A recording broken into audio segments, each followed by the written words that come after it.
수험생 여러분, 점심들 잘 드셨죠? 선생님 좀 많이 드셨어요? 예. 아까 시간에 이어서 이제 우리가 직관과 연역을 좀 했는데, 이제 데카르트는 뭐라고 봤냐면, 직관과 연역의 유사한 점은 그러니까 직관과 연역 둘 다 모두 진리를 포함하기는 하는데, 직관에 의해 우리는 완전하고 직접적인 단순한 진리를 파악하고, 아까 얘기했죠? 공을 딱 보자마자 이건 면이 하나다. 그다음에 연역적인 사고방식에 의해서 정신의 연속적이고 방해받지 않는 행위를 통한 진리에 도달한다. 그러니까 내가 이제 이것이 진리라고 생각하면은 다른 거 다 의심할 필요 없이 확실한 것에 대한 믿음을 통해서, 통찰을 통해서 진리에 도달할 수가 있다라는 얘기인데, 좀 더 계속 봐야 됩니다. 그래서 이제 방법소설에 4가지 규칙이 있는데, 만약에 저보고 내라 그러면은 요거 좀 근데 데카르트는 확률적으로 나올 가능성이 매우 적다는 건 미리 전제를 합니다, 선생님들. 자, 1번. 내가 참인 줄 알고 분명하게 알지 못했던 것은 결코 참이라고 받아들이지 마라. 그러니까 이제 이게 무슨 말이냐면, 우리가 인생을 살면서 여러분도 가만히 생각을 해보시면, 내가 분명히 이것을 어떤 보거나 어떤 경험을 해가지고 이게 진짜라고 생각했는데, 그런 적 없으세요, 다들? 나 이거 진짜 이건 의심할 수 없는 사실이라 생각했는데, 시간이 좀 지나고 남들이랑 얘기를 하다 보니까 이거 아니야 이래서 저는 맞다라고 몇 번 우깁니다. 우기는데 뭐 항상 그런 건 아니지만 뭐 100번이면 한두 번? 알고 보니까 내가 이게 진짜라고 생각했던 게 아닌 경우가 좀 있어요. 이게 사람마다 다 다르니까는 제가 구체적인 예를 좀 들지는 않겠습니다. 그 다음에 2번.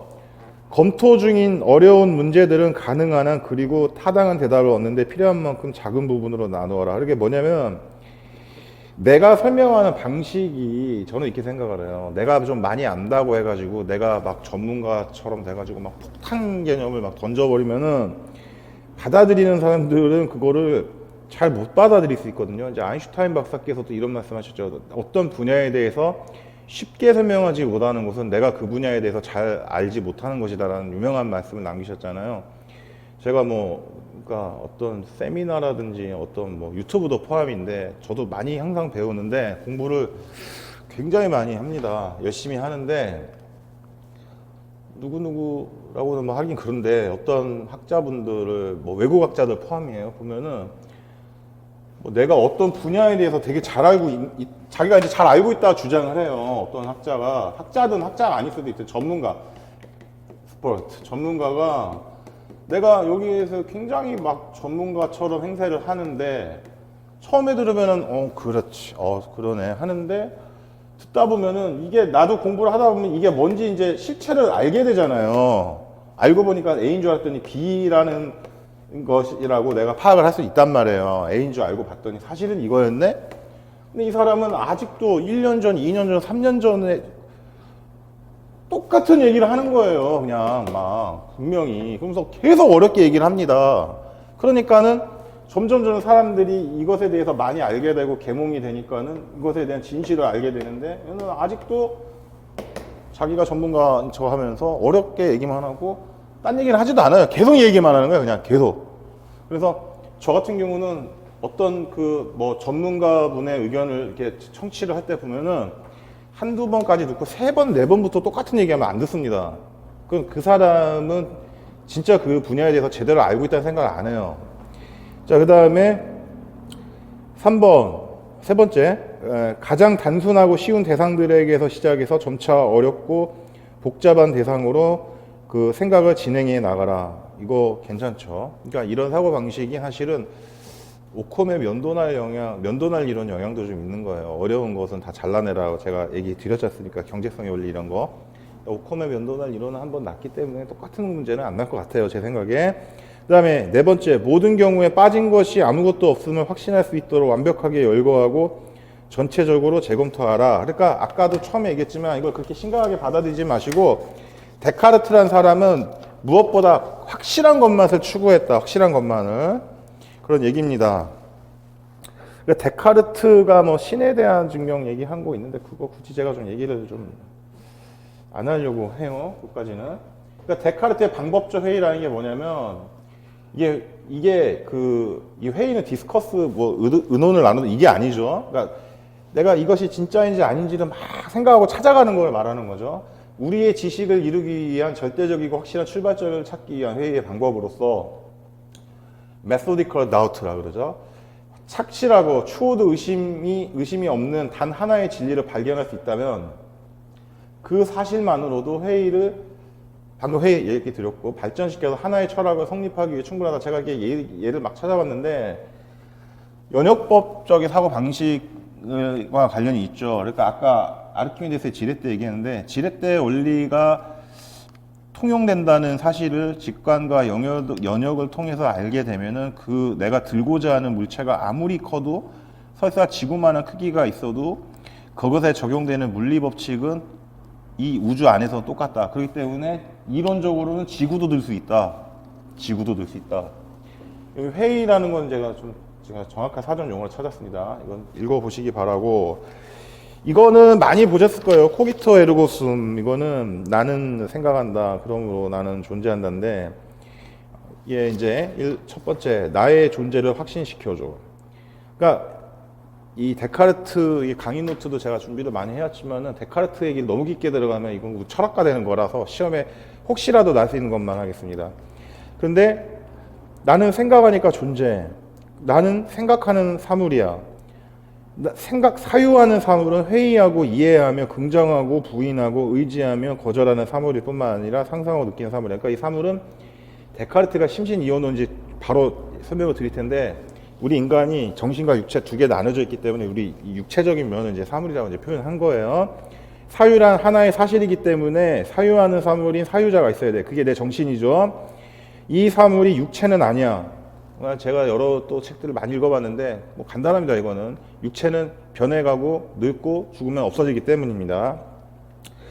나는 사유하는 것이 그 본질인 하나의 실체라는 사실을 알고 있고 그것의 존재를 위해서 어떤 장소도 필요 없으며 그것이 어떤 물질적 사물에 근거하지 않아도 되기 때문이다. 그러니까 이 사람은 진정한 나라는 거는 육체가 아니라 이제 나의 정신이라고 생각을 한 거죠. 이 사실에 의해 내가 존재한다는 것이 확실하다. 그리고 이제 공리라는 개념을 제가 이제 좀 얘기를 했는데 이게 수학적 용어라고 할 수 있는데 더 이상 증명을 하지 않아도 당연히 그러니까 자명하게 인정되는 것으로 다른 명제를 증명하는 전제가 되는 원리 뭐 예시 뭐 선에 대한 거 뭐 이런 얘기 들었는데 자명하다고 생각하는 게 진짜 자명한가에 대해서는 우리가 생각해 볼 만해요. 제가 뭐 수업 옛날에 막 대학원 수업 들을 때도 인간은 평등한가 이런 주제에 대한 토론이 나왔는데 자명하다고 했더니 어느 분께서 저한테 그런 얘기를 하셨습니다. 선생님, 인간이 평등하다고 생각하세요? 어렵죠. 김용호 선생님 같은 경우도 도올 김용호 선생님도 인간은 그러니까 이제 그분이 불평등주의자라는 말씀이 아니라 인간은 다 개성과 특성과 소질이 있기 때문에 사람은 다 다르다. 인간은 광물질이 아니다. 이런 말씀을 하셨는데 제가 이제 처음에 저도 20대 한 중후반 때만 해도 막 끓어오르는 혈기의 그 정의로운 신념, 나름 그 시대에 그런 생각으로 인간은 다 평등하다 했더니 자명한 거다라고 제가 근거했더니 자명한 거에 대한 근거를 제시를 하라는 거죠. 저 말문이 막혔던 적이 있습니다. 근데 그건 나중에 이제 정치철학 얘기할 때 할 건데 인간이 평등하다고 자명한 거는 그러니까 이제 어디서 찾느냐? 그러면 이제 또 신의 개념 막 끌어들이고 하는 거 이제 나중에 가면 이제 이제 차등의 원리에 가면 이제 롤즈 박사 선생님의 무지의 베일 얘기도 나와요. 이제 그때 가서 좀 얘기를 하겠고. 그다음에 이제 데카르트적 혁명이라는 게 있는데 요거는 여러분께서 좀 그냥 넘어갔었는데 명석판명이라는 얘기가 이제 막 이게 책들을 많이 읽다 보면은 원서들을 이제 막 스피노자 때도 나오고 막 또 심지어 막 칸트 때도 막 나오고 막 그래요. 근데 똑같은 의미로 쓰이진 않는데 명석판명이라는 게 뭐냐면은 이제 데카르트가 처음 쓴 말인데 진리의 인식 기준으로 내세운 조건으로서 한 개념의 내용이 명료한 사태를 명석하다라고 그러고 명석하면서 동시에 다른 개념과의 구별이 충분한 것을 판명이라는데 데카르트가 사실은 이 얘기를 하면서 그 명석 판명이라는 거에 구체적인 예를 정확하게 언급하지는 않았어요. 근데 스피노자 때 나옵니다. 스피노자 때 나와요. 자, 그럼 이제 이게 데카르트적 그 사고방식인데 이게 옛날 시험 문제 보시면은 이게 마인드 바디 프로블럼이다. 심신 이원론 이제 문제라 그러는데 인간은 육체와 정신으로 나눈 거예요. 인간은 부필이 없어졌습니다. 저기 인간은 이게 이렇게 있는데 이게 사람을 그리기가 어렵지만 아이고 눈사람으로 그려야 되나? 네, 죄송합니다.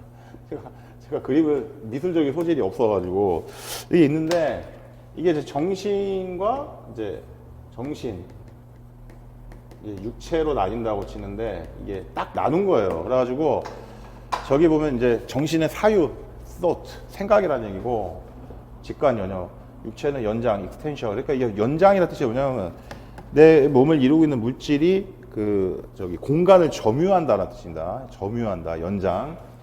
그런데 이게 이제 나중에 데카르트가 이때만 해도 뭐 1500년대 뭐 600년일까 그럴듯하게 말이 나오는데 현대 그 신경과학자들, 뇌과학자분들, 의사 선생님들한테 이제 좀 부정당하고 있다고 해요. 이게 이제 그래서 사람들이 데카르트한테 야 그러면은 야 정신과 육체는 나눠져 있는데 우리는 분명히 한 몸에 내 몸도 있고 내 정신도 있는데 그러면은 그게 둘로 나눠져 있고 확실하게 구분이 가능하면 그러면 내가 생각한 대로 내 몸이 움직이는 거 어떻게 설명할 건데 혹은 내가 몸이 아프면 정신도 막 수척해지고 그러지 않습니까? 몸이 수척해지기도 하지만 정신이 막 황폐해지잖아요. 막 이런 거.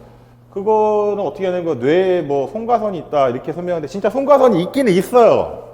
옛날 어떤 도인 초능력자가 보면 아침에 일어나가지고 햇빛을 막 쏘면 송가선이 태양빛에 솔라 에너지의 자극을 받아가지고 뭐 초능력이 발휘된다고 이렇게 말하는 도인도 있었는데 이제 현대 의학적으로 볼 때는 이제 이 기능은 그런 기능이 아니다라는 식으로 좀 부정되고 있다라는 제가 좀 그런 연구 결과를 좀 알려드리겠습니다. 그 다음에 의심이라는 방법이라는 거는 이제 내가 모든 거를 다 의심했는데 내가 모든 것들이 마치 꿈에서 꿨던 것처럼 사실이 아닐 수도 있다라는 거. 그러면 기억도 조작이 가능하지 않습니까? 여러분들 평범한 분들은 기억 조작이 가능하지 않다고 하는데요. 안 그래요. 실제로 보면요. 굉장한 충격을 받고 무슨 예를 들어서 내가 범죄 피해를 당했다든가 아니면은 심지어 거꾸로 얘기해서 내가 무슨 잘못을 했다든가 그래서 내가 쫓기고 있다든가 이러면요. 기억 조작이 옵니다. 사람들이. 그래서 그게 진짜냐라고 여러분이 물어보실 수도 있지만 그렇습니다. 왜냐면은 그런 거 있잖아요. 예를 들면은 최면요법 같은 거 실제로 그런 분들 찾아가는 손님들이 많아요. 기억이 안 나고 내가 본 게 진짜냐고 막 진실을 알고 싶다 찾아갑니다. 분명히 자기가 한 달 전 혹은 1년 전 어렸을 때 일도 있지만 그게 진짜인지 아닌지가 난 모르겠다. 꿈인지 생시인지. 그래서 꿈을 꿨는데 그게 진짜냐라고 생각하는 사람들이 있습니다, 서로. 네. 그래서 이제 이럼에도 불구하고 내가 모든 것을 다 의심한다고 봤는데 결국에는 의심할 수 없는 게 하나 있었다. 이게 뭐냐? 나는 생각한다. 그러므로 나는 존재한다. 이 얘기도 나중에 흉에 가면은 부정이 되기도 합니다. 이제 그게 왜 그런지도 제가 무슨 영화의 사례를 통해서도 좀 얘기를 드릴 수가 있어요. 네. 자, 그래서 이게 철학하는 제1 원리로 받아들이겠다. 자, 그게 이제 제가 많은 그 원전 자료들을 찾으면서, 그러니까 이제 제가 도와드릴 수 있는 일 중에 하나가 여러분께서 공부를 오래 하신 분들은 괜찮습니다만, 초수분들이나 혹은 학부생분들, 학부생이 모른다고 할 수는 없으나, 이제 처음 준비를 하시는 분들 입장에서는 내가 1학년, 2학년 때 배웠던 게 지금 시험 보는 거하고는 좀 다를 수 있겠나 하고 굉장히 헤매실 수 있거든요. 제가 그걸 잘 알아요. 왜냐면 공부를 해봤기 때문에. 제 와이프도 교사고, 제 친척분들이 다 교사고. 근데 이제 뭐냐면은, 내가 공부를 해보지 않고 남을 가르치는 것보다는 내가 공부를 해본 경험이 있는 상태에서 남을 가르치는 게 아무래도 좀 직접적이고 현실적인 좀 감각으로 와닿죠. 그래서 정말 무엇이 필요한지 찾아가는 거를 경험을 해봤기 때문에 그거를 좀 더 쉽게 찾아서 도와드리는 겁니다. 저 같은 경우는. 그것까지도 제가 도움을 드리려고 노력을 하고 있습니다. 소피스트의 회의주의는 보편타당한 진리의 존재 그 자체를 부정하거나 혹은 그러한 인식할 수 있는 인간의 능력을 부정한다 했는데, 근데 그 얘기는 제가 그때 첫째 번 수업 시간에 막 드렸잖아요. 소피스트가 A, B 막 이렇게 있는데 그런 얘기 했었고. 근데 데카르트의 방법적 회의는 뭐냐면은 그 방법적 회의라는 거, 의심하고 생각하는 거, 진리를 추구하는 것 자체가 완전히 그 어떤 그 세상에 보이는 모든 걸 부정한다는 게 아니라 의심할 수 없는 확실한 진리를 찾고자 내가 도구적으로, 방법적으로 내가 그걸 이용한다는 거예요. 그런 뜻에서 좀 다릅니다. 두 소피스트하고는. 직관 또는 연역에 대한 지식을 보면은, 내가 좀 말씀이 빠르면은 또 피드백을 주십시오. 자, 우리가 다루고자 하는 대상과 관련해서 우리는 다른 사람들이 생각했던 것이나 우리 자신이 예측하는 것이 아니라 오직 더 이상의 의심 없이, 그러니까 명석하고 판명한 거, 그 직관되거나 아니면 확실하게 연역된 것에 의지해야 된다. 왜냐하면 오직 이와 같은 방식을 통해서만 지식이 획득될 수 있다는데, 솔직히 제 개인적인 의견을 말씀드리자면 데카르트도 굉장히 그 조금 갇혀 있는 사고를 하신 게 아닌가. 얼마든지 부정을 당하거든요. 이제 이게 무슨 뜻이냐면은, 이제 내가 보았던 모든 사물들은 오해로 인해서 내가 인식하게 되거나 오류가 있을 수 있다라는 거죠. 아까도 얘기를 했지만.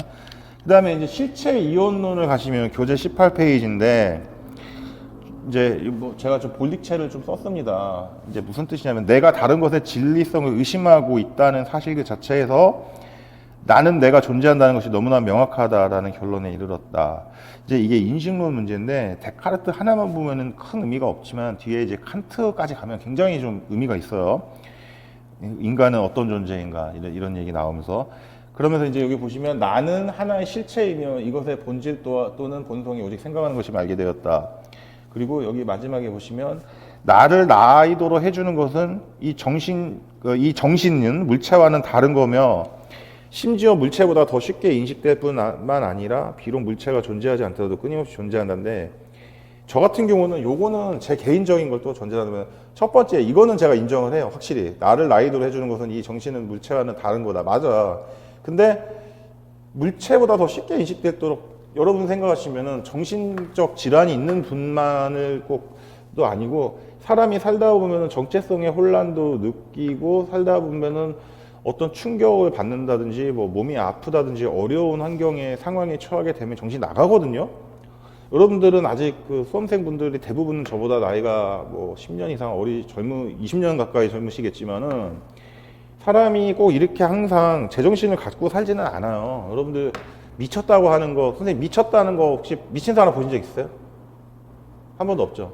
미친 사람 보기 힘든데 병원에 많이 계시지만, 그 진짜 미친다는 건요, 정말 사람이 길을 가다가 또 목격한 적이 있는데 안 돼 하면서 막 그냥 막 오열을 하면서 비명을 지르면서 쓰러지는 분도 계십니다. 이제 뭐 그렇게까지는 아니지만, 데카르트 같이 좀 이렇게 그 좀 사고방식이 굉장히 좀 철두철미하고 좀 똑똑하신 분은 이런 그 자기 정신에 대해서 내가 생각하니까 존재한다라고 할 수 있지만, 그런 거 자체를 인식을 못하고 살아가는 사람도 꽤 많아요.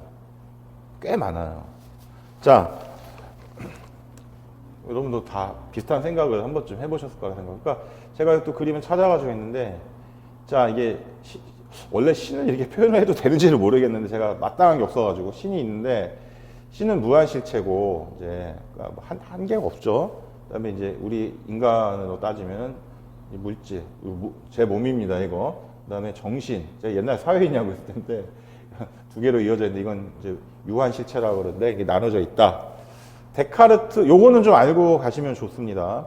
그러니까 인간의 그 관념을 세 가지로 나눴는데, 이거는 사실은 이제 로크, 뭐 타블라라사, 백지설과도 관련이 또 있고, 뒤에 이제 아까도 얘기했지만 스피노자, 칸트랑도 이어지는데, 이제 이 데카르트는 이 관념이라는 거를 세 가지로 봤는데, 우리 바깥의 사물에 생기는 외래관념, 이제 휴먼 막 인상 뭐 관념 막 이런 얘기도 해요. 그 다음에 우리가 만들어내는 관념으로 인위관념, 우리가 머릿속에서 막 생각해내는 관념. 그 다음에 인간이 가진 생각하는 능력에 근거하는 본유관념. 그러니까 이게 뭐냐면, 이거 누가 가르쳐준 게 아니라 그냥 나는 아는 거예요. 딱 보면은 이 물건을 보면 얘가 공간을 이만큼 차지하고 있네라고 공간에 대한 지각 개념이 있는 거예요.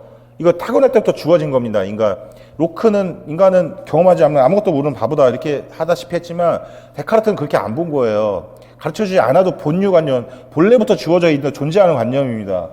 그 다음에 숫자, 이거 그냥 놓고 보면 이거 하나야, 두 개야, 이 정도는 본능적으로 알거든요. 직관적으로. 이게 본유관념이라고 합니다. 자, 또 넘어가시고 이제 자 교과서 제가 이거 데카르트 그냥 넘어가지 않았던 게 이겁니다. 교과서들이 계속 나옵니다. 나는 생각한다. 그러므로 존재한다.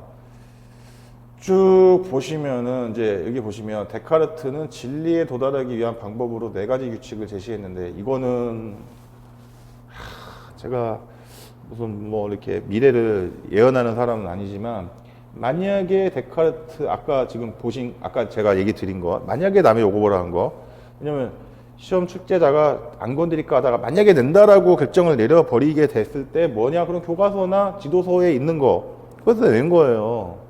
그래서 저 절대로 제 머릿속에 있는 것만 얘기 안 합니다. 뭐 내가 아는 분야만 주주주주주주주주주 이렇게 얘기하면은 저 뭐 되게 많이 하는 것 같죠? 안 그래요. 그게 그러다 보면 실수합니다.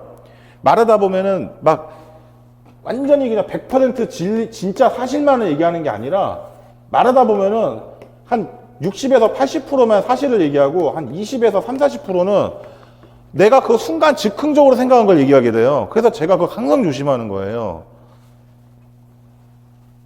자, 심지어 뭐 말하다가 뭐 어떤 그 만약 그 저 외국 프로그램도 많이 보는데 되게 전문가예요. 그 외국인이신데 자기가 말하다가 몰라.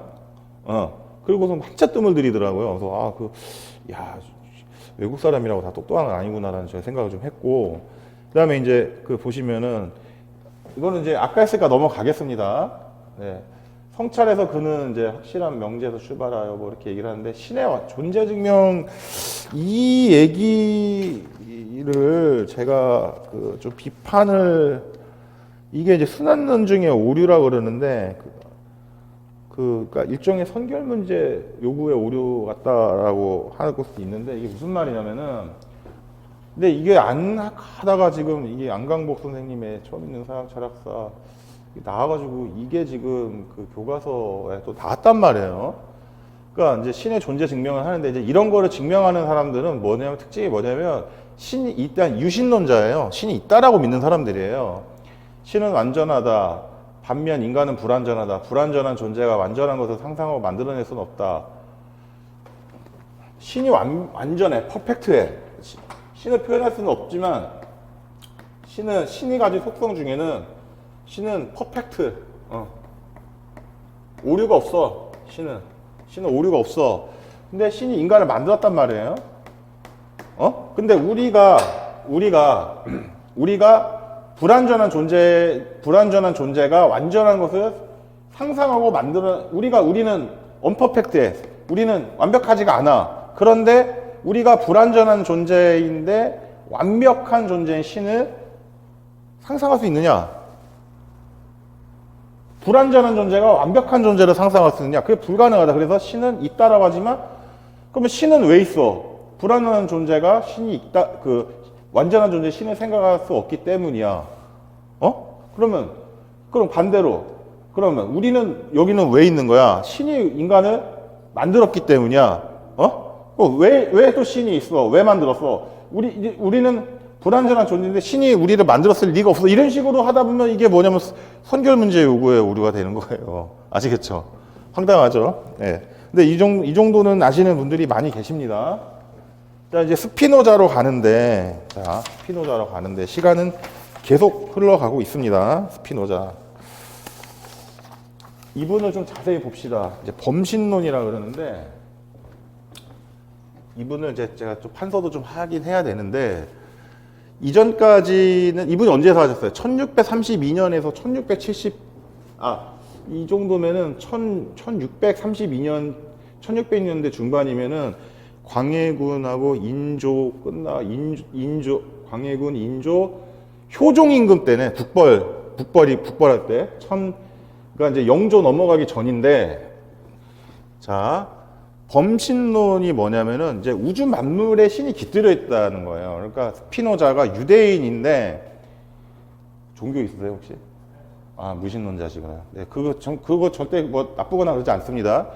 그 전까지는 유럽인들을 믿든 안 믿든 간에 아무리 내가 이 당시 세계를 살았던 사람들 입장에서는 교회를 안 다닌다 그래도 나는 안 믿어도 최소한 절반 이상은 다 믿고 있단 말이에요. 교회 다니고 있고. 뭐 구교든 신교든 그렇기 때문에 원래 대부분의 사람들은 기본적으로 지금 우리도 그런 말 있으면 너 그러다 천벌받아 이런 얘기 있잖아요.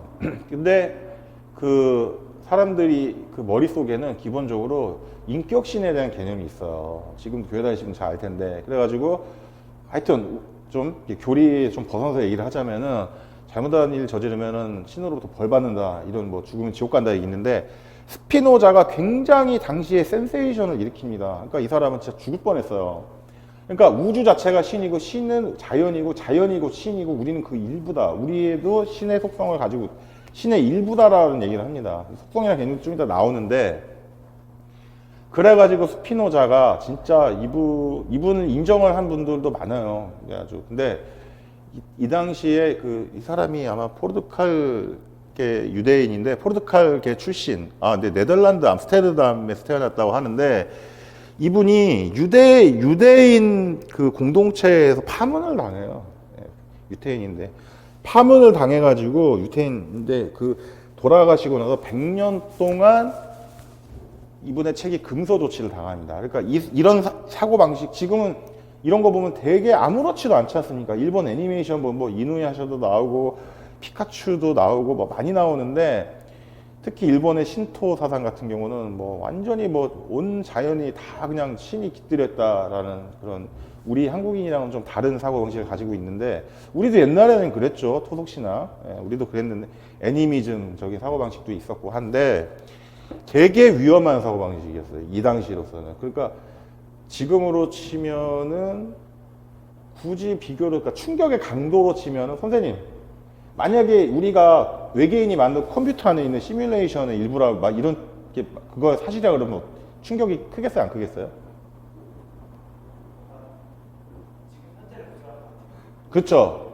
그 정도로 충격이 컸다는 거예요. 그래서 파문 당하고 쫓겨나고 막 진짜 금서 조치를 당했는데 이분은 교수 자리도 제안을 받기는 하셨으나 나중에 자기가 스스로 거부하고 막 조용히 은둔해서 사시면서 이분은 렌즈를 깎다가 이제 그 유리 섬유로 인해서 폐병에 걸려서 돌아가셨다는 얘기도 하고 뭐 사회주의자에도 영향을 줬다라고 하지만은 뭐 아니라고 부정하는 사람들도 있고 뭐 그건 제가 이데올로기랑 정치학을 좀 전공을 했으니까 그거 또 자세하게 또 기회가 되면 말씀을 드리겠습니다.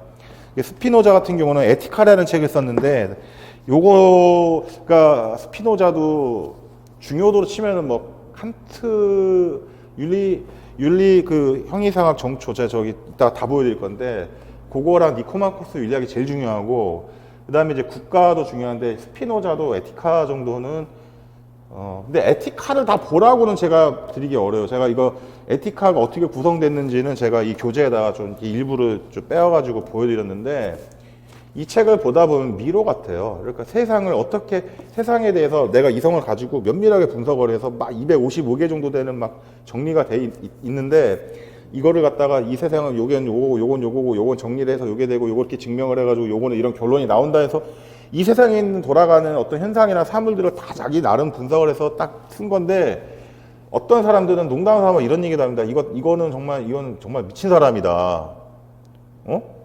정신병자다. 근데 그거는 이게 미쳐서 정신병자가 아니라 천재다라는 의미에서 세상을 이렇게 보네? 근데 저 같은 경우, 물론 저보다 훨씬 뭐 비교도 안 될 정도로 뛰어나신 분이었겠지만 제가 이분을 보면은 저는 이런 생각을 합니다. 이분이 본 세상이 또 전부는 아니었을 것이다. 이런 사고방식으로 세상을 볼 수는 있겠지만 이것도 당시 한 400년 전의 그 생각이고 지금 봤을 때는 또 이분이 지금 태어났으면 똑같은 주장을 했을까라는 생각도 좀 하기는 합니다. 좀 개인적으로. 범신론적인 사고방식이 있고 그 다음에 정념은 이제 이성은 정념의 노예 얘기 나오면서 이제 흉 얘기 때 나오는데 마음의 움직임과 생각 또는 감각의 집착에 떨어지지 않는 사랑인과 미움의 감정이라 뭐 이런 얘기를 하고 합리론 얘기도 이거는 좀 넘어갈게요. 그러니까 이 사람도 이성을 중요시하는 사람이었기 때문에 합리론 계열에 들어가긴 하는데 중요한 거는 뭐냐면은 이제 칸트의 윤리 사상에 좀 영향을 좀 주었다라고 좀 그런 얘기가 있습니다. 이분이. 왜냐면 경험론과 합리론을 종합하게 이제 칸트가 이제 관념론을 만드는데 이 스피노자가 또 이제 왜 합리론이 좀 합리론적인 면이 있냐면은 그 진리를 추구하고 이제 도덕성을 강조를 해요. 이 사람도 이분도 이제 4가지 정도 얘기를 하는데 사회에도 영향을 주고 공동체에도 이익이 되게 하고 여러 얘기 하는데 그 보편적인 그러니까 이성을 통해서 자신이 세계상의 일부라는 걸 깨달아 가지고 정념 그러니까 마음을 비우고 필연적인 인간관계를 이해할 때 행복에 도달할 수 있다. 이제 이렇게 나가면서 인간이 이성을 강조를 하기 때문에 합리적이고 그런 어떤 이성적인 그런 관점을 굉장히 중요시하게 생각을 한 분이에요, 이분이. 자, 여기 보시면은 일반적인 의미로서의 정념은 뭐 영어랑 패션, 뭐 영어도 있죠. 패션 오브 크라이스트. 제가 아까 무슨 또 영어 설명 드려다 좀 까먹은 것 같은데 마음의 움직임과 생각 또는 강하게 집착에 떨어지지 않는 사랑과 미움의 감정을 의미한다는데 이 정념은 이제 흉 때 좀 자세하게 또 다룹니다. 감정은 feeling, emotion, 뭐 sentiment, sensation 등의 의미를 모두 포함한다. 네, 이제 강렬한 그런 감정의 동요를 이제 정념이라고 할 수 있죠, 네, 여러분. 그 스피노자면은 이제 범신론이라는 게 나왔는데 좀 자세히 또 한번 제가 설명을 드리자면은 이게 보시면 신이 있기는 있어요. 신이 있는데 그러니까 이제 교회 공동체에서는 이런 분을 이제 이단이라고 하죠. 이단이 뭐냐면은 이단은 이제 처음에는 틀린 것 같지가 않아. 이단 알아요? 이단? 이단이 뭐예요? 아, 종파가 다른 거. 예, 맞아요. 그러니까 처음에는 똑같은데 끝이 달라. 하느님 믿자, 부처님 믿자 해서 갔는데 알고 보니까는 예수님 믿어서 천국 가자. 이게 아니라 부처님이 가르친 대로 내가 12연기나 이 재행무상, 일체계고 이런 거 다 깨달아가지고 내가 해탈하려고 했는데 알고 보니까 그게 아니라 뭐 돈 내래! 이렇게 얘기가 달라지는 걸 이단이라 그러는데 스피노자는 신이 존재하게 하는데 그 신은 자연, 그러니까 우주 혹은 이 만물 전체를 말하는 겁니다. 신은 실체이고 하나이다. 신성은 자연 속 도처에 존재한다. 이게 깊게 나가면은 이제 뭐 불교와도 관련이 있다. 뭐 이렇게 얘기를 하지만은 일단 스피노자에 집중을 해보겠습니다. 근데 이제 스피노자 같은 경우는 이론론적 그 심신평행론인데 이거는 좀 잘 알고 계셔야 돼요, 여러분. 물질과 정신은 하나의 실체가 드러내는 서로 다른 방식일 뿐이다. 이게 있는데 제가 이걸 그림으로 잠깐만요. 도시카에서 제 뒤에 가져오긴 했지만은 제가 요걸 보여드리겠습니다. 도시카 한 거. 스피노자도 양이 꽤 많아요. 이게 있는데 이게 자연 신입니다. 신인데 신은 이게 양태라는 게 뭐냐면은 그러니까 자연 안에 이 하느님 아니에요. 여기는 아시죠? 하느님이 아니라 자연입니다. 그러니까 이 우주라고도 할 수 있어요. 경계가 어느 정도까지는 몰라요. 무한하다고 보는데 이제 신은 양태, 그러니까 여러 가지 모습으로 우리에게 보입니다. 우리가 볼 때 이 신이라는 거는 우리의 눈에 여러 가지 모습으로 보여요. 여러 가지 모습. 그게 이런 것을 보고 양태라 그러는데, 그러니까 정신이 있고 육체가 있는데 이거를 바라보는 게 뭐냐면 속성이에요. 속성. 이 사람은 속성이라고 그러는데 이제 우리가 세상을 바라보는데, 자, 여기 어떤 사람이 있는데 저 사람은 정신과 육체로 이게 육체로 있는데 이게 데카르트는 딱 나눠져 있다 했지만 그게 아니라 정신도 있고 육체도 이제 같이 평행해서 있는 겁니다. 우리 눈에 보이는 겁니다. 예? 내 몸뚱아리만 있는 게 아니라 지금 정신도 있는 거예요. 같이의 존재를 평행적으로 존재를 하는데 우리 인간은 이것밖에 알아차릴 수가 없어요. 내가 선생님을 보는데, 선생님이 나를 보는데 나라는 최민준이라는 사람이 정신도 있고 육체도 이제 같이 존재한다라고 보고 계신 건데 이거 말고도 자연 사물이나 어떤 뭐 다른 사람이나 자연에 존재하는 모든 것들은 여러 가지 모습들을 지니고 있는데 그거를 인간은 이걸로 알아본다는 거예요. 정신이나 육체라는 걸로 속성으로 알아본다는 거예요. 그러니까 이런 말 하는 사람도 있습니다. 극단적으로 뭐 외계인이든 뭐든 외계인이라면 좀 이상하지만 인간이 아닌 다른 뭐 존재가 지적인 존재가 있다라 굳이 어떤 사람은 이렇게 표현하기도 에일리언 외계인이 볼 때는 이거를 다른 형태의 속성으로도 볼 수 있다 이렇게도 얘기를 하는 사람들이 있어요. 이제 뭐 그렇게까지는 굳이 참고로만 하시고 돌아가서 여기 나오죠. 이론론, 심신평행론 나오기 전에 이제 신은 실체고 하나이다. 자연 속 도처에 존재한다. 실체는 자연이고 자연은 곧 신이다. 물질과 정신은 하나의 실체가 드러나는 서로 다른 방식일 뿐이다. 자연이라는 실체는 연장, 공간을 점유하는 것의 속성과 사유, 생각하는 것의 속성으로 드러난다. 이게 데카르트적 사고 방식을 이어받은 거지 않습니까? 이게. 그러니까 데카르트 얘기 안 하다 갑자기 튀어나오면 또 이상해요. 연장과 사유는 끊임없이 다른 모습으로 변하며 그렇게 변화하여 나타나는 것이 물질과 관념이다. 이를 양태라 그런다. 아까 말씀드린 거. 하나의 물질과 하나의 관념이 결합된 것이 개별적인 사물이다.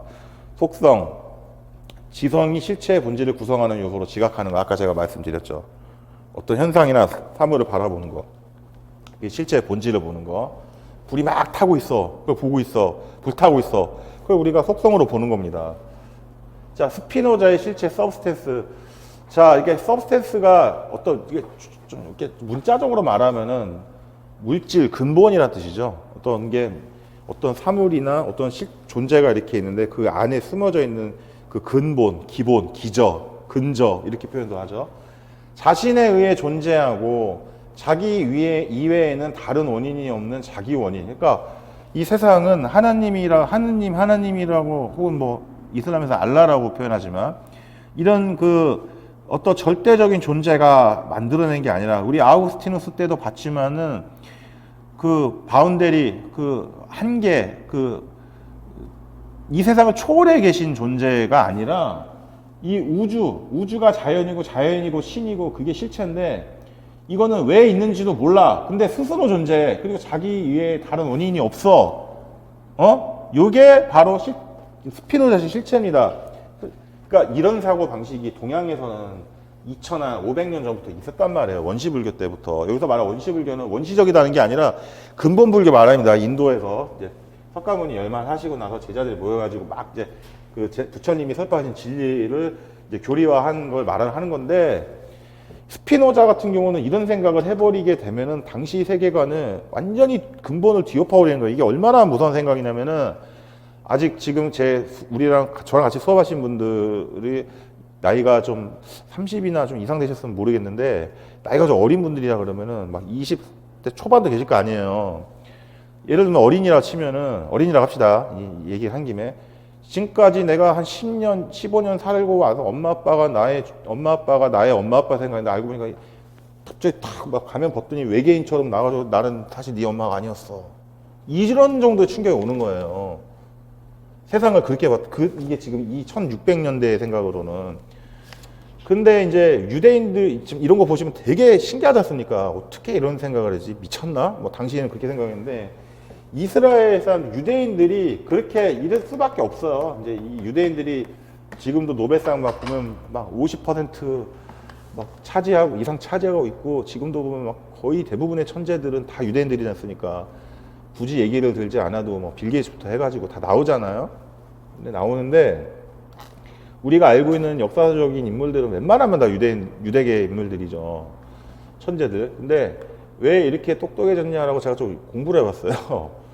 여러 학자분들한테도 여쭙고 해서 이제 여러 가지 이유 중에 이게 유전학적인 영향으로 지네스티크 유전학적으로 보면은 아까 제가 말씀드렸지만 디아스포라 이후에 전 세계로 막 터지지 않습니까? 유대인들이 원래 말씀드렸다시피 유대인들은 원래는 인종적으로 치면 요즘으로 치면 그 옆에 같이 살고 있는 팔레스타인인들이랑 조금 비슷해야 되거든요, 얼굴이. 약간 피부색이라든지. 근데 지금 TV에 나오는 뭐 네타냐후 총리나 뭐 이런 그 정치인들부터 보면은 다 백인들에 가깝습니다. 대부분이 80~90% 이상이. 왜 그러냐면 이제 유대인들이 아까 얘기처럼 유럽에 가가지고 러시아부터 서유럽에 가가지고 뭐 영국에까지 가잖아요. 그래서 예수님 돌아가시고 나서 반란 일으켰다가 디아스포라 퍼지고 나서 거의 1900년 가까이 생각을 해보십시오. 1900년 동안, 선생님 1900년 동안 우리가 선생님이랑 저랑 1900년 동안 외국에 가서 자손을 그 현지인과 어울리면 우리 자손이 어떻게 돼요? 그러니까 우리가 만약에 아프리카 가가지고 살면은 1000년 뒤에 우리 자손들 피부색 어떻게 될까요? 까맣게 되죠. 그겁니다. 그러니까 이제 막 전 세계로 돌아다니다 보니까는 이게 뭐 호모랑 헤테로 이런 개념 우리 과학 문과 배우실지 모르겠는데 유전이라는 거는 형질이라는 게 많은 다양한 개체들로부터 이게 인간을 갖다 교배하라는 표현은 적절하지 못하고 많이 뭐 혼인을 하게 되고 이러면은 우성 형질도 나오고 그만큼 열성 형질도 나오는데 그러다 보면은 여러 인종과 민족과 섞이다 보면은 아주 지니어스한 그런 천재적이고 뭐 육체적인 거, 정신적인 거, 예술적인 거 다 포함해가지고 우수한 그런 후손이 나온다 이런 얘기도 있습니다. 근데 지금 참고로 유대인 중에는 흑인 계통도 있습니다. 보면은 아프리카에서 어느 날 갑자기 와가지고 막 우리가 뭐 몇천 년 전에 그 솔로몬 왕이랑 뭐 이렇게 혼인을 했었던 시바 여왕의 후손이다 뭐 이러면서 뭐 와서 흑인계 유대인도 좀 있고 있습니다. 대단한 민족이에요, 유태인들이. 그 다음에 자기 보존의 원리가 이거 아까 제가 얘기했죠. 코나투스는 분명히 날거 행범이 뭐 낮고 근데 이제 보시면은 근데 그래서 아예 안 나네 아니에요. 뭔가 연관돼서 또 날 수도 있는 거예요. 이거는 인간 존재의 근본이자 윤리적 이 윤리는 이제 스피노자식 윤리입니다.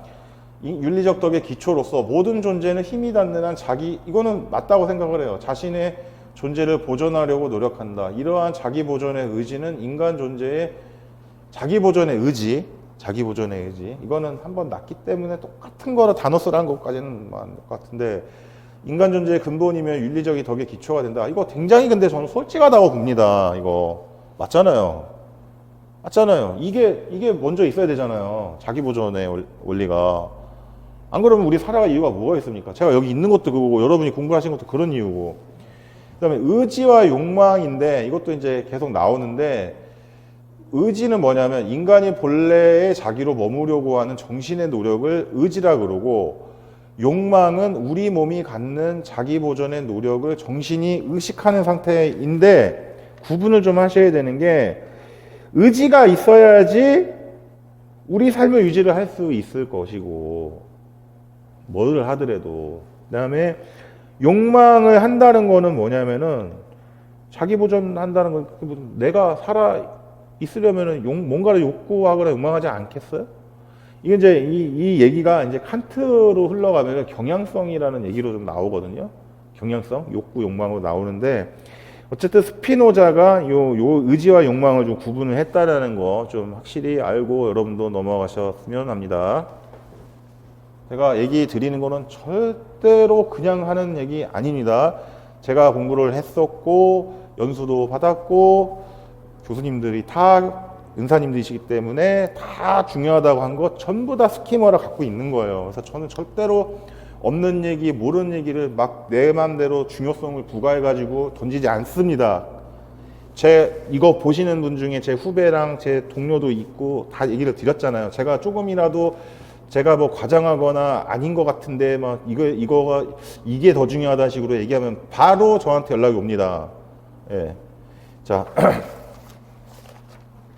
근데 되게 재밌는 하나 얘기 좀 제가 제일 믿었던 친구는 교사신데 EBS도 나오고 어느 과목인지 얘기를 안 하겠습니다만 제일 믿었던 저랑 비슷하거나 저보다 더 뛰어나다고 생각했던 분께서는 내 친구는 얘기를 안 해줘요.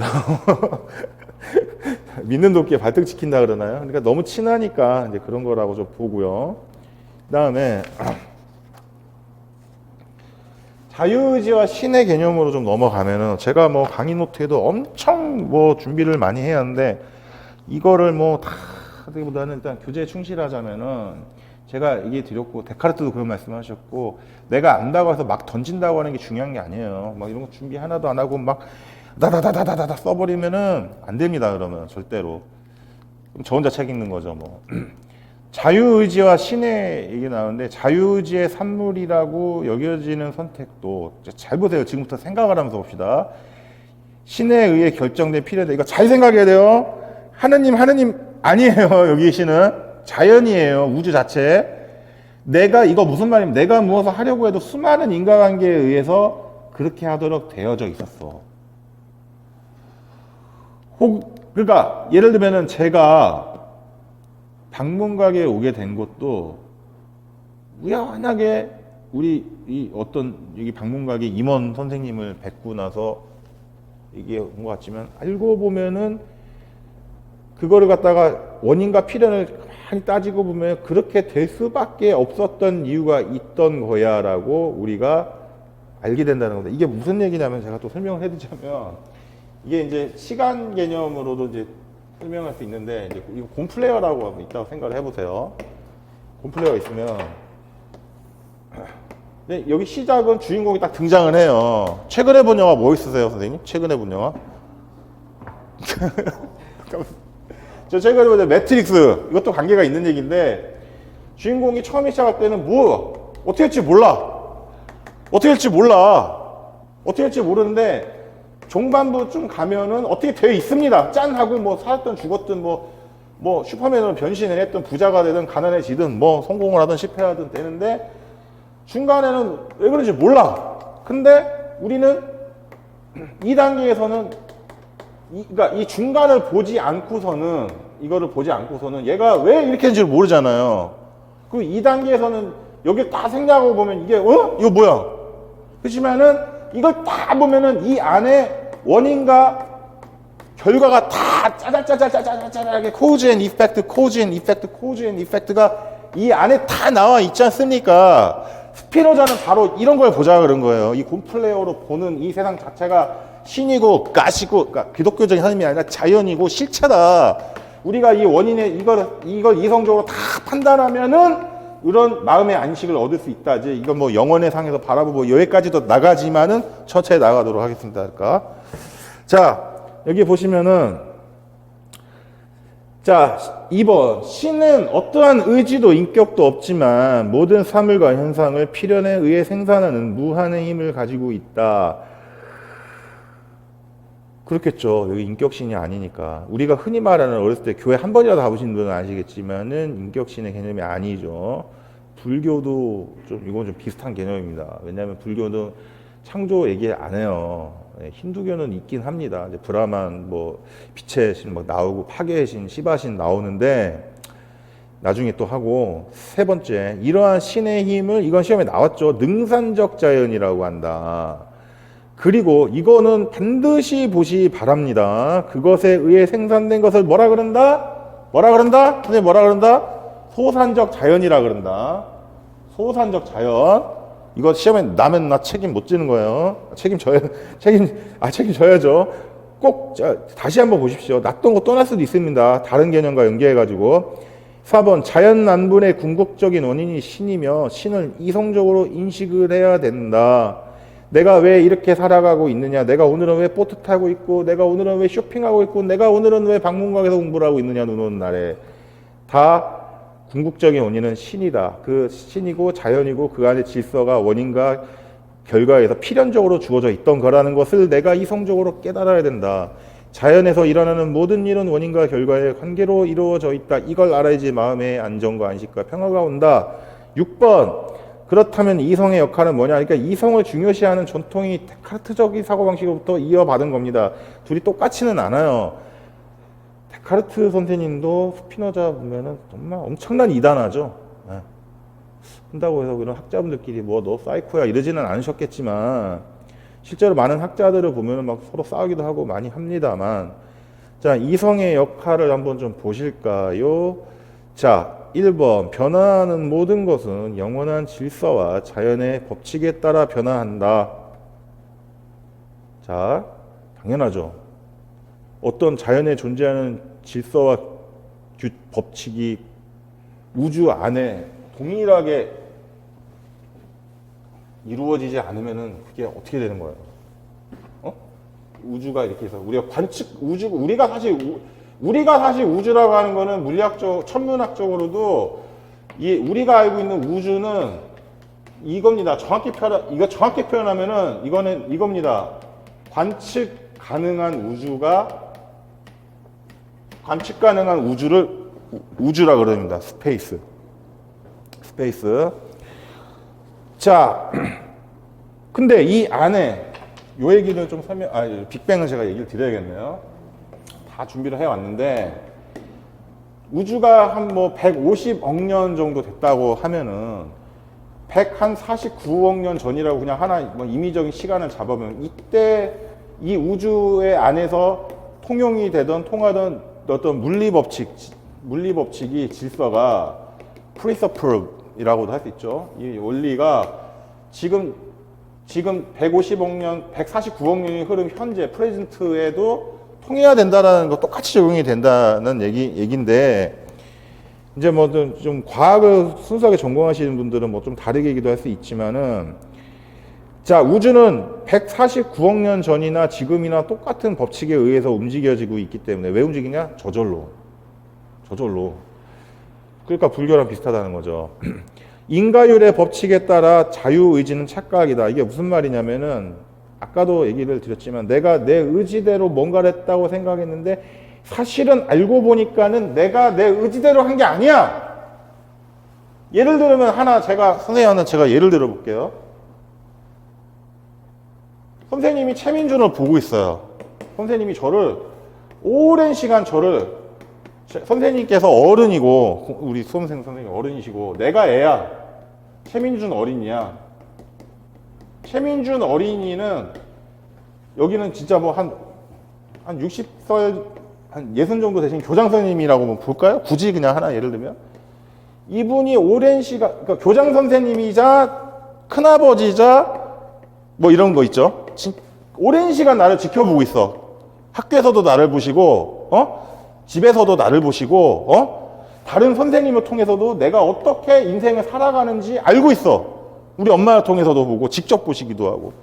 근데 나는 최민준 어린이는 똘막똘막 내가 막 열심히 살아가는 거예요. 막 친구랑 싸우기도 하고 내가 무슨 잘못하기도 하고 뭐 칭찬받기도 하고 상 타기도 하고 뭐 시험 잘 보기도 하고 반장하기도 하고 병에 걸려가지고 입원하기도 하고 막 그런 일을 당하는데 얘가 이런 식으로 인생을 막 살아가고 있습니다. 이제 공플레이어처럼 막 타임라인이 막 지나가고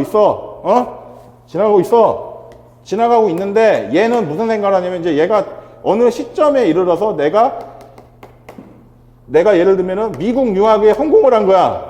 내가 미국 유학을 하게 됐어요. 미국의 하버드 대학을 가든 뭐 하든 가다가 내가 내 인생을 성공했다라고 딱 해가지고 나는 이거는 내가 자유의지에 의해서 내가 스스로 선택하고 내가 스스로 노력해서 걸은 길이기 때문에 내 인생 내가 개척해서 성공한 거야.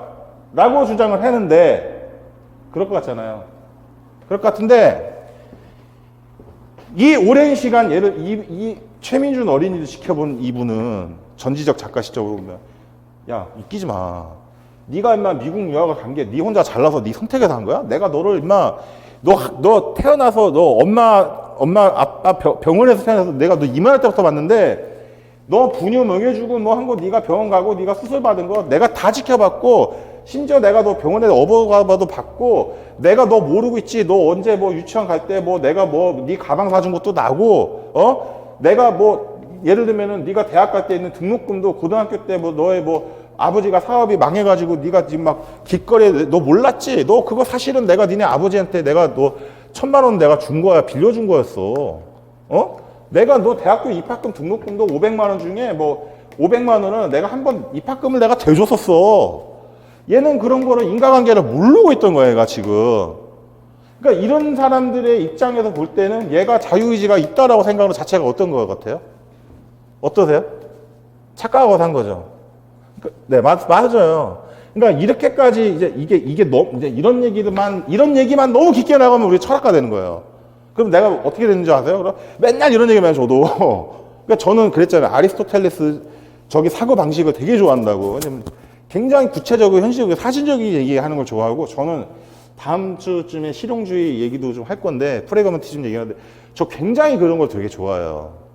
예, 그래서 제가 순수 철학과 서양 철학 전공으로 대학원을 안 간 겁니다. 정치학, 폴리티컬 필라스피를 간 이유가 그거예요, 사실은. 근데 갖고 보니까 또 알고 보니까 롤즈도 보면은 또 아주 사변론적인 철학자인 건 맞습니다. 무지의 베이스는 얘기 나오면은 진짜 엄청난 비판을 받아요, 그것도. 칸트 얘기 나오면서 칸트적인 사고 방식이 이성적인 뭐 존재들이 자유를 뭐 추구하고 이 얘기가 나중에는 롤즈의 사고 방식에까지 이어져 가지고 그거는 노직 박사 같은 사람한테 아주 그냥 신랄하게 비판을 받습니다. 말도 안 되는 얘기를 하지 마. 이 얘기가 이제 끝낼게요. 상호 무관심한 존재들이 어떻게 서로 간의 그런 권리와 평등과 자유와 어떤 상대방에 대한 배려를 어떻게 하니? 가상의 상황 좀 만들지만 실제로 칸트 오늘도 하겠지만은 가만히 보다 보면 이제 정언명법 얘기 나가다 보면은 에릭터 책 자체도 그래요. 윤리상학의 정초도 보면은 만일 뭐뭐 한다면이에요.